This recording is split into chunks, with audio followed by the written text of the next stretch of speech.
1880 से लेकर आज 2022 तक हमारे अर्थ का एवरेज टेम्परेचर 1.4 डिग्री सेल्सियस तक बढ़ गया है। और अगर सिर्फ पिछले 20 सालों को देखा जाए तो हर साल पिछले वाले से ज्यादा गर्म होता है, जिसका मतलब है कि ग्लोबल वार्मिंग का रेशो तेजी से बढ़ता जा रहा है। और नासा के मुताबिक इस बात के 95% चांस हैं कि ये ग्लोबल वार्मिंग ह्यूमन एक्टिविटी की वजह से हो रही है, जिसमें मास लेवल पे डिफॉरेस्टेशन और फॉसिल फ्यूल्स का इस्तेमाल होना भी है।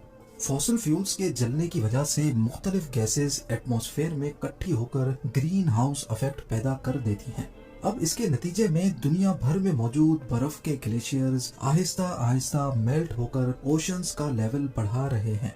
फॉसिल फ्यूल इस्तेमाल करने से पहले ही ईयर 1800 से लेकर 1900 तक ओशंस का लेवल 6 सेंटीमीटर्स तक बढ़ चुका था, यानी तकरीबन 2.5 इंच। लेकिन फॉसिल फ्यूल्स इंसान के हाथ लगने के बाद से ओशंस के लेवल में खातिर खा इजाफा देखा गया। ईयर 1900 से लेकर 2000 तक ओशन लेवल्स में 19 सेंटीमीटर्स का इजाफा देखा गया है, जो पिछले 100 सालों के मुकाबले में करीब 3 टाइम्स ज्यादा है।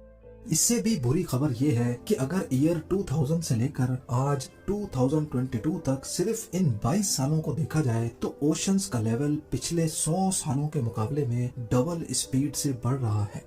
नेशनल एटमॉस्फेरिक एडमिनिस्ट्रेशन का कहना है कि अगर इसी स्पीड से ग्लोबल वार्मिंग होती रही और ग्लेशियर्स मेल्ट होते रहे तो ईयर 2100 तक हमारे समंदरों का लेवल 2.5 मीटर्स तक बढ़ जाएगा। और ये वाकई एक बहुत ही अलार्मिंग सिचुएशन है।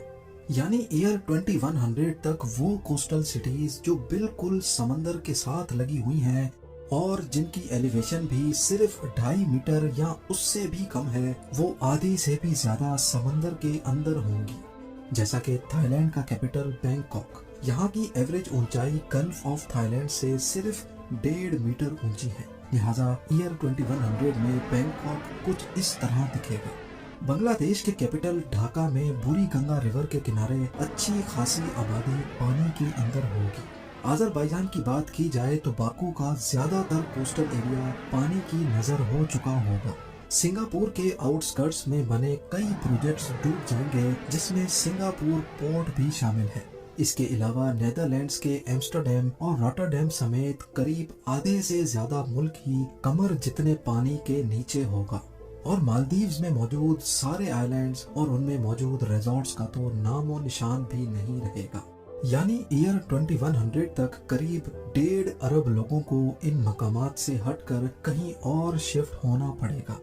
अब ये तो हमने बात की सिर्फ उस सिचुएशन की जब 80 सालों के बाद समंदरों का लेवल 2.5 मीटर बढ़ेगा। लेकिन वर्स्ट केस सिनेरियो ये है कि अगर दुनिया में मौजूद तमाम ग्लेशियर्स मेल्ट हो गए तो तब क्या होगा।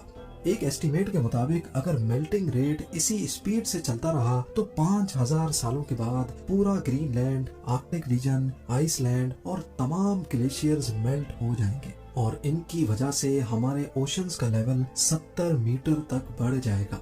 लेकिन जरूरी नहीं है कि ये नौबत 5000 सालों के बाद ही आए। जिस तेजी से इंसान दिन ब दिन नेचुरल रिसोर्सेज को अब्यूज करके आबो हवा को खराब कर रहा है, लगता ये है कि ये नौबत 2000 सालों में ही आ जाएगी।